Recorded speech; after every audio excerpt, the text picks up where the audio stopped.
2012 marks the birth of the Multi-One Championship, an international circuit of ocean-going multi-hulls, where on board the best sailing teams in the world do battle to reign supreme. Their boats, the MOD70, one-designed trimarans, slightly longer than 21 metres, signed up to an ambitious programme of races to be fought on equal terms, bringing together offshore and inshore regattas. The championship began last July. The Cruise Ocean race took place between New York and Brest. The race was of lightning pace. Following on from the Cruise Ocean race is the European Tour, which began at the end of August.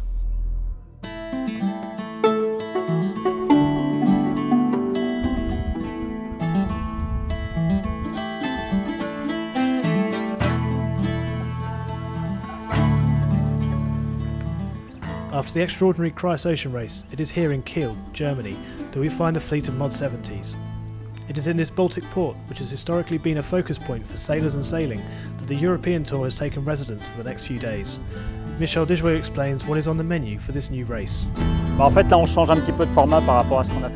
The format has changed since the first race, which was the Cruise Ocean race. This race takes place by stages.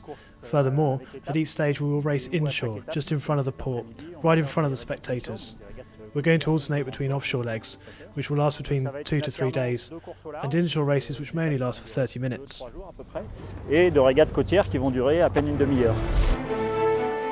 Around 5,000 miles, just over 9,000 kilometres will be covered from north to south across Europe, 5 countries and as many cities for around 30 stages. 5 weeks of intensive sailing, where the balance will have to be struck between the endurance of offshore races and the intensity of inshore regatta sailing over very short distances. Everything's going to follow on very quickly. You will need to be on the ball every time you go out on the water, but also remember to rest properly at each stopover. For the MOD70s in their first European tour, the most competitive teams have been formed. Proof of this is the presence of Frank Camas, recent winner of the Volvo Ocean race. I'm racing on board Race for Water with Steve Revussin. To do the European tour, we start today with a city race, a short course right in front of the quay. A city race, literally what the name suggests, a race around the city which appeals to both the spectator and the sailing teams. These boats go quicker and are much lighter and reactive, therefore it's more fun.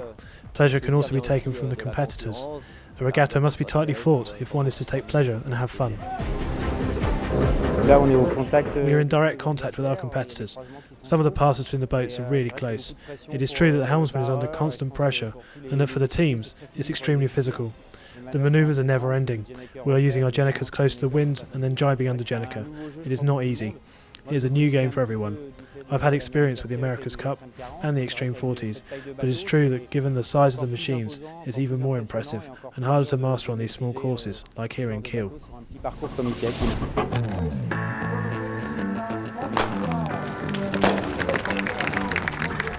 The compact race format excited the German public and motivated the sailing teams. The strongest team at Kiel, being Michel Dijouet and his men, found it easy to sum up with satisfaction the day's events. And the winner is Austria.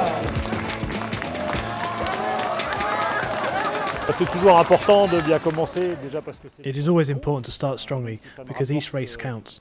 Even if it only counts for 20% of a win on an offshore leg, it also allows us to show that we're here to fight. Our starts were strong. It is a good omen for when you look ahead. The team is confident and there's a good feeling on board. That is very important.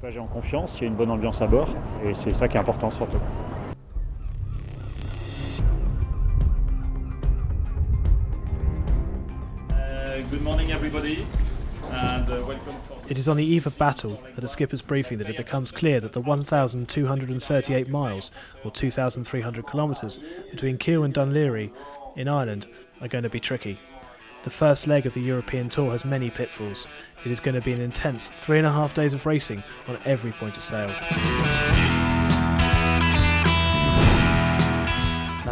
Now we can get down to business. An offshore race with a complicated course. We will be sailing across 4 different seas. It is a coastal race. Given the scale of these boats, which are rapid, we're going to be heading from one coast to another in quick succession. We will be constantly using the charts, as there are many wind farms, oil rigs and fishermen. A complicated course, but an interesting one. The right tempo must be found. You don't necessarily need to be in front right from the start. but in the group for sure. We've seen that in the MOD70 fleet, it's always very tight. We will have to push at the right moment on this leg.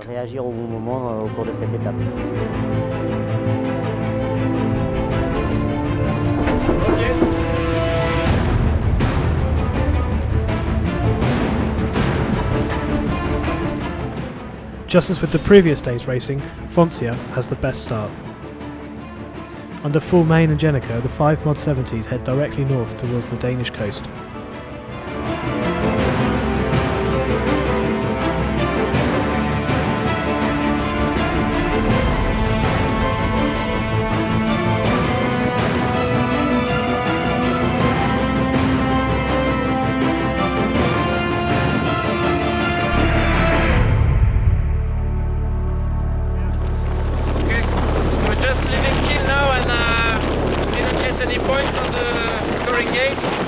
My mistake, the team is doing great, and now we are not far from Spindrift and Gitana. It's all going through long 4 days, full of action.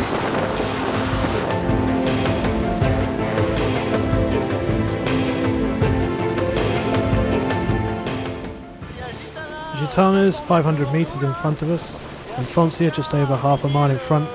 Behind us we can see Race for Water and Oman. We're sailing with Jenica and heading towards the exit.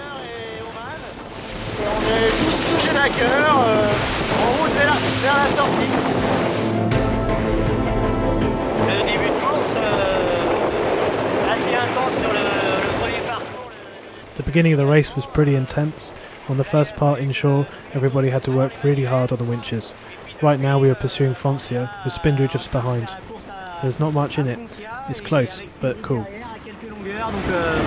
Ça joue à pas grand chose, c'est assez serré, mais c'est sympa.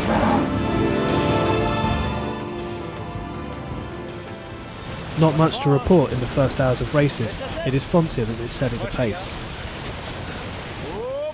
Spindrift Racing, however, falls foul to a small technical problem with her steering. The boat constantly trying to steer to the right, it is the acrobat Pascal Bidigary who attempts to solve the problem. A problem which in the end will only be solved in Ireland when the main rudder is swapped out for a replacement.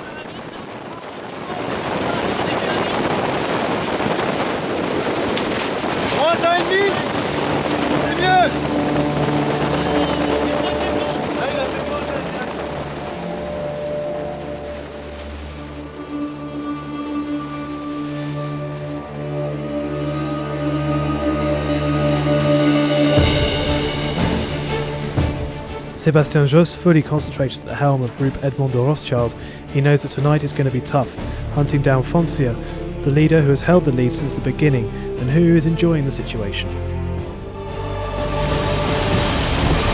And where are the others? Oh, look how far away they are.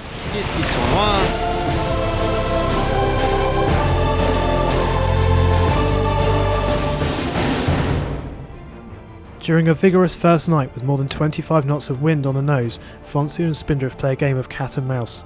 Despite her technical problems at the top of Denmark, Spindrift takes the lead in front of Foncia and Group Edmond de Rothschild. Musum Oman sail and Race for Water bring up the rear. In the morning, across the board the relief is palpable as the manageable conditions become apparent.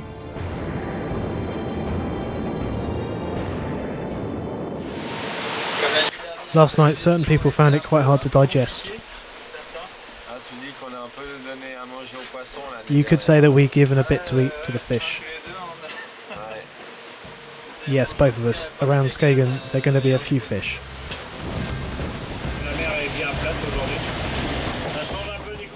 The sea is nice and flat today. It's a change from the conditions we had last night around Denmark, which were pretty bumpy. You couldn't see the waves because it was dark. There's a small dot on the horizon. It is Spindrift, who is 5 miles in front of Gitana, who is somewhere over there, but you can't see her. Are you taking up ecology, Camas? That's a small one, and that's a big one. Last night was full on. We saw up to 30 knots of wind, and now we're into lighter airs. We're down to 8 knots of breeze, and it's only going to get lighter. So we're going to be on the edge for a while, because to make the boat move in these conditions, it's not easy. And right now, we're starting to come into the traffic separation schemes, and there are oil rigs about. We're going to have to be careful, and the race is still long. In the North Sea, the 5 MOD70s zigzag towards Calais. There are a few reasons for these erratic and weird trajectories. Amongst them you can count on fluky light winds, heavy flow of maritime traffic, not forgetting the wind farms and oil platforms. On the European tour, you come across some rather unusual things.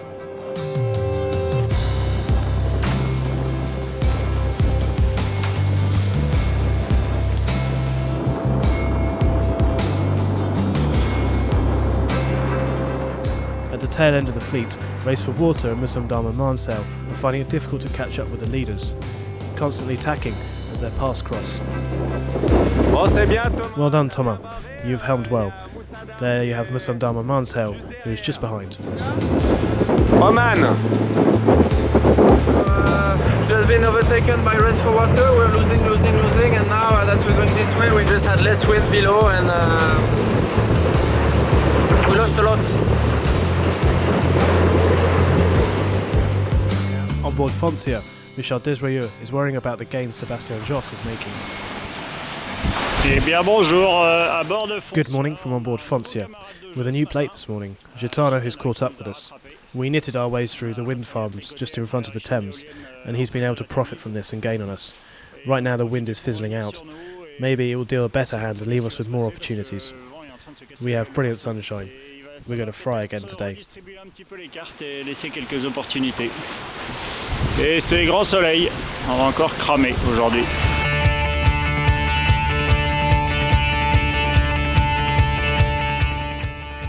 Close quarters match racing restarts behind the now solid leader, Spindrift Racing.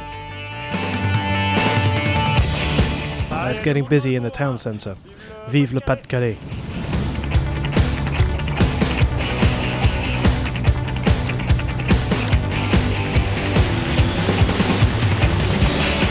Welcome to England, home of the roast beef.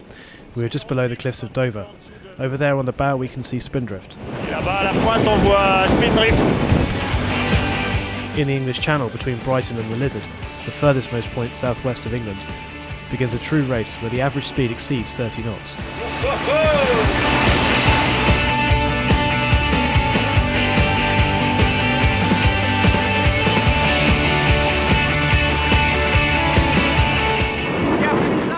There's the Lizard with Steve Revussin helming.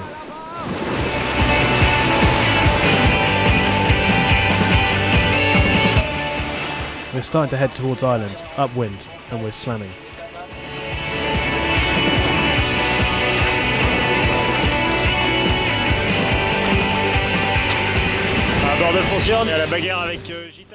On board Foncia, we are fighting with Gitana, who is downwind of us close to the coast. We managed to gain a bit of ground last night, but he's coming back strong. We were forced to change tack earlier. We hit a shark on the rudder on the leeward side and we couldn't get it off, so we had to tack.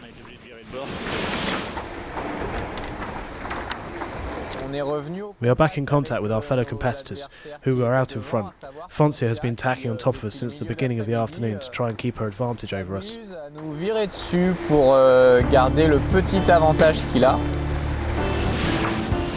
In about an hour we're going to change tack to head up towards Dunleary. It's going to be a tough fight because the Gitana boys are piling on the pressure.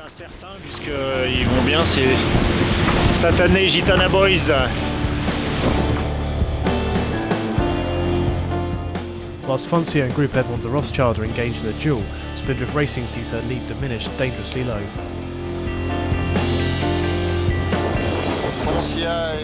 Foncia and Gitana are only 5 miles behind. We have the Jenica up and everyone is concentrating very hard. Anything could happen. Ça peut vite changer.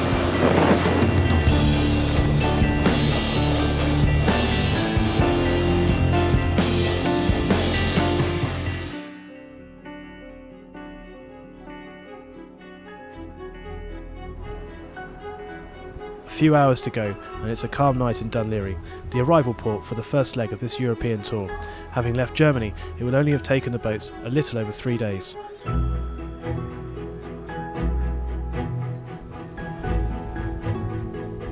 Thursday 6th of September, a little after 2300 hours, an incredible script is being written in Dublin Bay.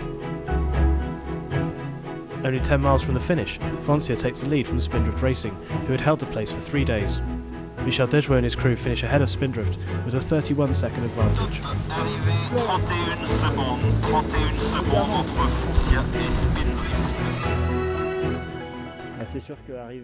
Finishing with a 30-second lead is quite unexpected.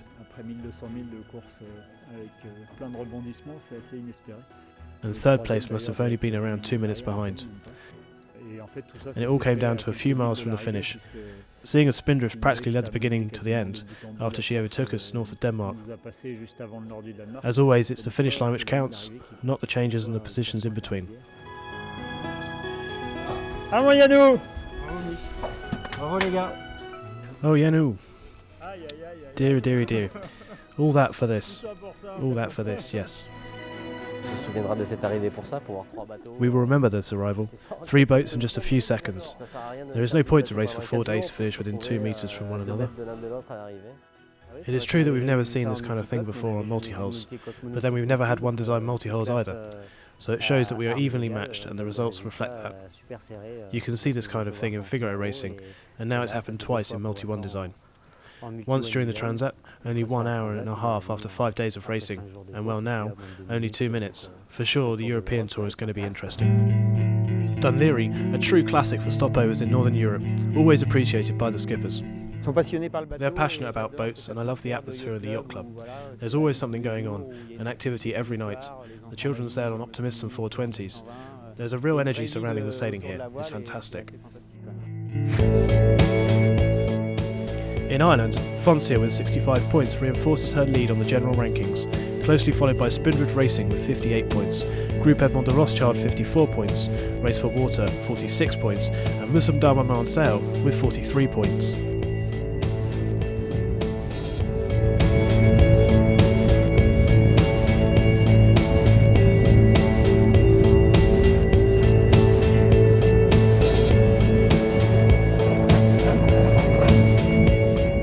Thanks to the city race in Dunleary, it was possible for Spindrift Racing to claw back 2 points from Foncia's lead on the morning of the offshore leg, which sees the boats head towards Cascais in Portugal.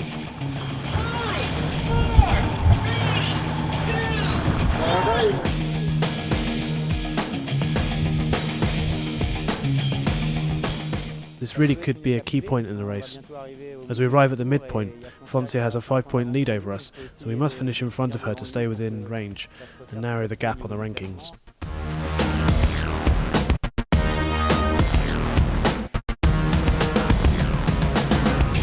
The second leg, with an emphasis on offshore sailing, is Michel Desjouet's own back garden, well known and well studied. The conditions for the second leg, Dublin Cascais, is going to be tack after tack until we get down to the Fastnet Rock at the southwest point of Ireland, and then we should have some downwind conditions. In theory, we won't be under Jenica to begin with. It is going to be a very strategical leg, offshore sailing with a large area to play in. It's going to be quick on the way down to Cascais. After the first points available on this second leg were taken by Group Edmond de Rothschild in the first part of the race, the MOD70 fleet takes on an uncomfortable ride south in the St George's Channel. On the cards, a rough sea, strong winds, and lots of manoeuvres to add, conditions which the men on board Race for Water will describe. So Francois, where are we? We're just off the Irish coast. For the moment we're out in front, and so far so good. We've been making gains since the beginning. As expected, the beginning of the second leg takes on many tacks, and it's a constant battle out on the water with many close crossings. The fight is on. It's good fun.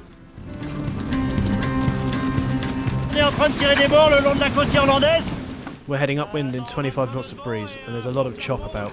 It is difficult because we're not getting our manoeuvres done correctly, but then it looks like it's the same story for everybody. It's going to be like this until we get to the Fastnet, and it's going to be fairly full on during the first 24 hours of racing.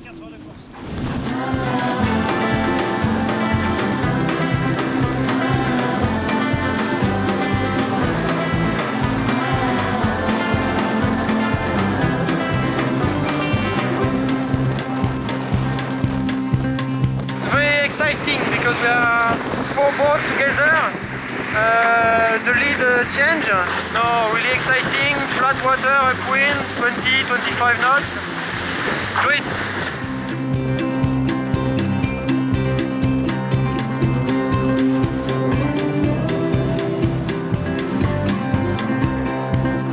In the middle of the first night of racing, the 5 MOD70s are still tightly grouped. Heading west, they're heading straight out into the North Atlantic, towards the most famous of Irish lighthouses. 15 hours after the start of the race, on their approaches to this legendary rock, the big winner of the evening, Spindrift Racing. On est où les gars là? So where are we, guys? At the Fastnet with a good lead. And how did the night go so far? Last night, we were quicker than the others, because at the beginning of the evening we were behind, and now we're in front. I don't know where the second place yacht is.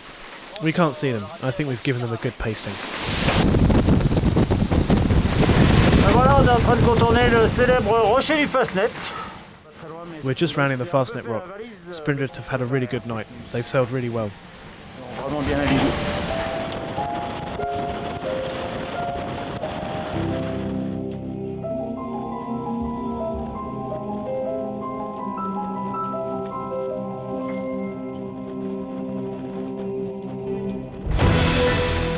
After having passed the Fastnet, the MOD70, still within arm's reach of each other, can once again head south, in a breeze which is going to stay a little longer than was forecasted from the southwesterly direction.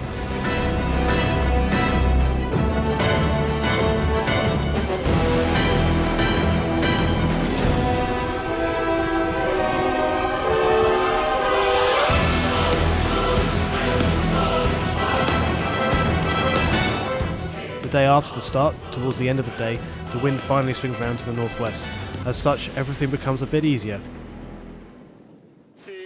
It's Monday evening, and it's the first time since Dublin we've been able to put up the Jenica. It is good. And we're heading south at around 15 knots. The water has some really beautiful colours. We're going to start to head down towards the Portuguese coast. Everything's going really well. Due to the weak wind conditions that are forecasted along the Portuguese coast, the race direction decides to reduce the initial course to be sailed, which would have seen the yachts head towards Cape St Vincent before heading back north to arrive in Cascais.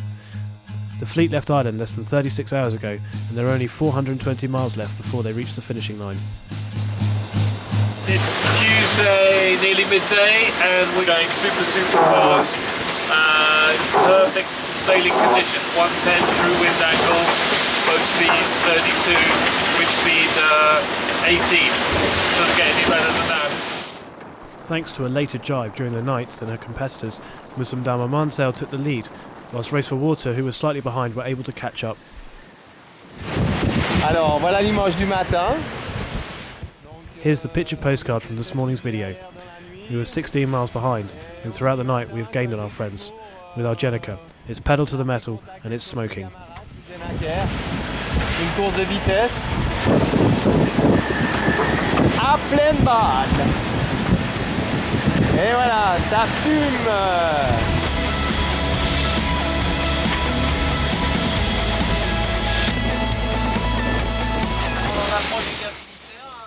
We're heading towards Cape Finisterre. We're about 100 miles from the Cape Finisterre. And there are our friends on Foncia who are there, not very far away as normal.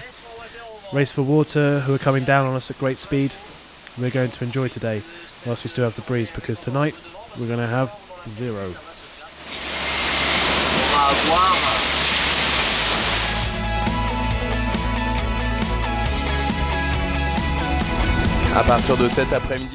From this afternoon, we're going to run into a wind-free zone, which is going to be very difficult to cross. Vraiment difficile à traverser. Just in front of a zone with little wind, which has installed itself along the Portuguese coast, the 5 boats decide to attack the problem from different angles. MOD70 and Group Edmond de Rothschild break away slightly further offshore, while Race for Water decides to head inshore and move along the coast. Spindrift Racing and Foncia both decide to take the middle lane, which allows them to change sides. We've just put the Jenica up. Are you happy with the transition? Yeah, it was a well-executed manoeuvre, not bad.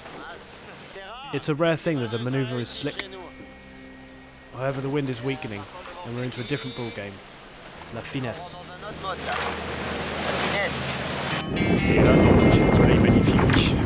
And there, in this magnificent setting sun, we can see Spindrift with her black sails. There, that's Spindrift. Just after 2 days of racing, Spindrift Racing takes back the reins just as the wind starts to weaken.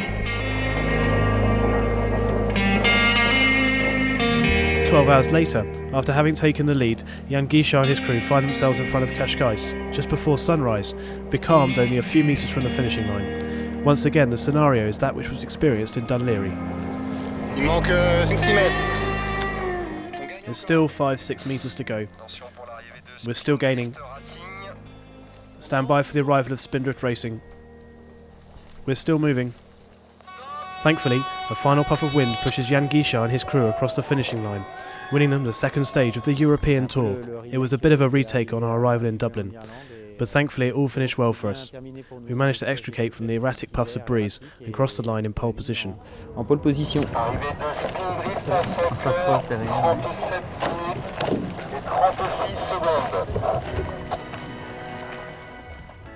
The Irish scenario repeats at sunrise.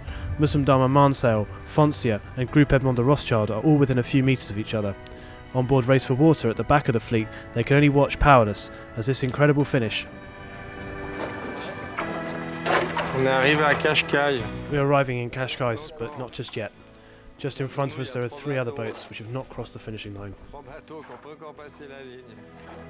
The Omani Trimaran, too close to shore, has to tack in the final approaches. We're holding our breaths now, whether we can just finish the last couple of 100 metres.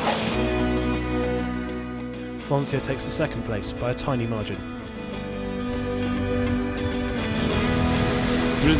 Just in front of the line, and behind us are compares with whom we've been fighting with over the last 2 days.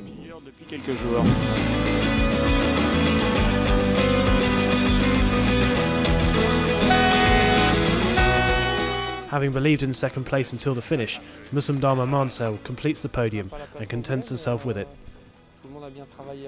We didn't get the position we wanted, but everyone worked well and hard on board. We would have liked a second place, but then third is not so bad. In Portugal, the general rankings have evolved. Spindrift Racing takes the lead with 122 points. Foncia finds herself in second place by only 1 point. Group Edmond de Rothschild is third with 106 points. Musumdama Marnsale fourth, 93 points. And Race for Water still fifth with 90 points. Stand by in October for the next legs of the European Tour as the MOD70s enter the Mediterranean.